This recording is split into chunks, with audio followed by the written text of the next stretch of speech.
Fala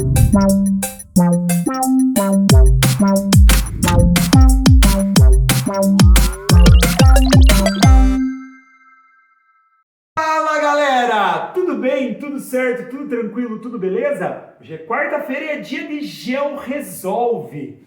Porém, esta semana é uma semana muito especial, pessoal. É a semana que volta o vestibular da UTF-PR, a Universidade Tecnológica Federal do Paraná.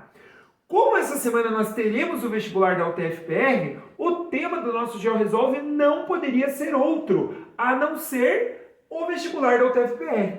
Porém, eu estou trazendo uma questão lá do vestibular da UTF-PR de 2009, pessoal, sobre a questão 42 sobre migrações. Porém, antes de ir para a questão propriamente dita, eu gostaria de destacar uma coisa bem importante para vocês. Uma dica para a prova do próximo domingo, dia 4 de junho. A crise migratória. Esse tema ganhou muita força depois da Primavera Árabe e a consequente Guerra Civil da Síria, lá no ano de 2011, 2012, quando nem tinha mais vestibular da UTF-PR, certo? Porém, esse assunto ganhou muita força e foi renovado nos últimos anos com a guerra da Ucrânia. Então nós estamos tendo uma crise migratória agora também no leste europeu por conta da guerra da Ucrânia. Tanto pessoas fugindo da Rússia, com medo de serem obrigadas a se alistar no exército russo, quanto cidadãos ucranianos fugindo da guerra, certo? Dicas como essa da crise migratória e outras dicas para o vestibular da UTF-PR, você pode ver na nossa revisão de véspera, exclusivamente, né? Não exclusivamente no canal do YouTube do Aprova Gel. Se você não é inscrito, vai lá e se inscreve, pessoal. Nós montamos uma revisão de véspera com um super time, não vai ter só geografia não, tá? Vários professores convidados de todas as disciplinas. Mas agora vamos para a questão propriamente dita. Então vamos lá, questão número 42 do vestibular de 2009 da UTF-PR. Faz tempo, hein? A maioria de vocês era criancinha e nem tinha pensado ainda em fazer vestibular. Os imigrantes brasileiros enviaram 7 bilhões de dólares ao país a partir dos Estados Unidos em 2006, segundo o estudo do BID, né, o Banco Interamericano de Desenvolvimento, obtido pelo Financial Times. Assim, os brasileiros só perdem para os mexicanos, que enviaram 23 bilhões de dólares em 2006, no ranking de remessas latino-americanos para seus países de origem. Sem o dinheiro enviado pelos imigrantes, entre 8 milhões e 10 milhões de famílias viveriam abaixo da linha da pobreza. Lembrando que essa notícia é uma notícia de 2009 sobre dados de 2006. Na época, a linha da pobreza ela era diferente. Hoje, a linha da pobreza é 2 dólares por dia. Tá? Na época, se não me engano, era 1 dólar por dia. Então mudou, tá, pessoal? Por conta da inflação, né? Com o tempo as coisas elas evoluem, os valores eles acabam mudando, certo? Considerando as características dos movimentos demográficos atuais, no caso lá em 2009, analise as afirmações abaixo. Então assim, o vestibular da UTF-PR é um vestibular tradicional, pessoal. E a gente não espera algo diferente agora para 2023. Mas o que a gente tem que entender? O mundo era completamente diferente em 2009. Certo?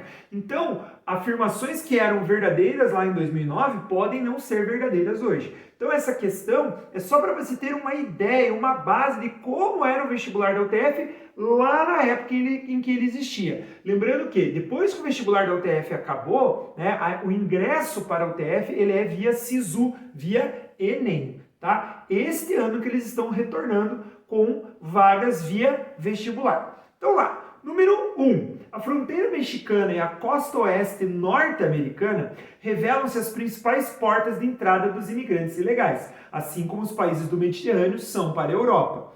Veja que isso não mudou, isso continua igual, né? A divisa ali do sul dos Estados Unidos e do oeste dos Estados Unidos com o México continua sendo a principal porta de entrada, lá onde nós temos os coiotes, né? E depois no governo Trump, inclusive, foi construído um muro para tentar impedir a entrada desses imigrantes que cruzam o Rio Grande para entrar do México para os Estados Unidos. Lembrando que o México é parte da América do Norte, pessoal. Na divisão física do continente americano, o México é a América do Norte. Na divisão econômica, o México é América Latina. Então, a número 1 é verdadeira. Até na época tinha uma novela na Rede Globo com a Débora Seco chamada América. Se você procurar aí no Globoplay, com certeza você vai encontrar.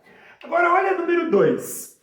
Imigrantes geralmente são essenciais para as economias desenvolvidas, pois servem como mão de obra barata e com poucos benefícios sociais e econômicos. Pessoal, como a maior parte dos imigrantes são ilegais, boa parte daqueles serviços informais, daqueles serviços que os cidadãos desses países desenvolvidos não querem realizar, eles acabam sendo realizados pelos imigrantes. Muitas vezes esses imigrantes são ilegais. É comum isso nos Estados Unidos até hoje, mas não só nos Estados Unidos, em outros países, inclusive aqui no Brasil.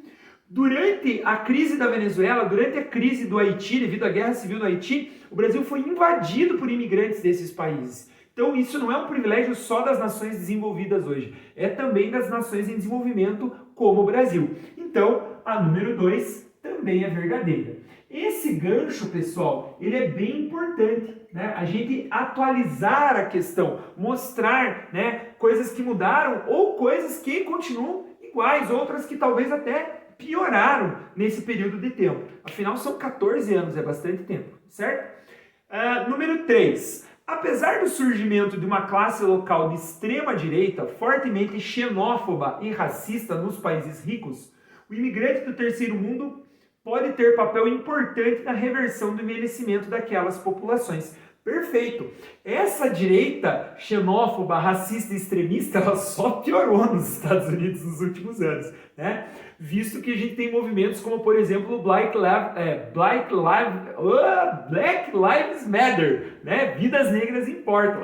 Deu uma enroscada aqui, quis gastar, gastando em inglês, como diria, né, o Vilani lá no FIFA, certo? Black Lives Matter, que enroscado. Vidas negras importam, certo? Essa direita, ela piorou nos últimos anos. Mas sim, a taxa de crescimento entre os latinos, os negros e os imigrantes nos Estados Unidos é maior do que da população tradicional dos Estados Unidos. Então, a 3, ela também é verdadeira. Então, por enquanto, só temos verdadeiras aí, certo? Espero que domingo na prova tenhamos uma questão assim também, bem tranquilinha.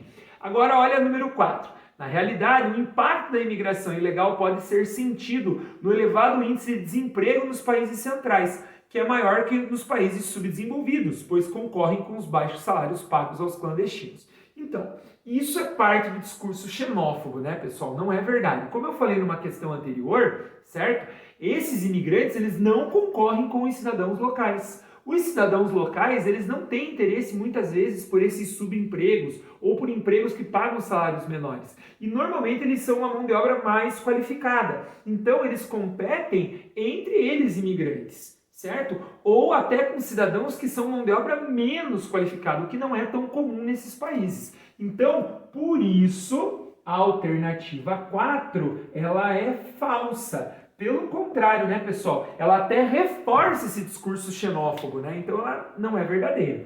Então, 1, 2 e 3 são as nossas verdadeiras. Portanto, a alternativa correta é a letra C, de certo, de cavalo. Semana passada o GeoResolve também foi letra C, hein? Coincidência, tá? Não foi proposital.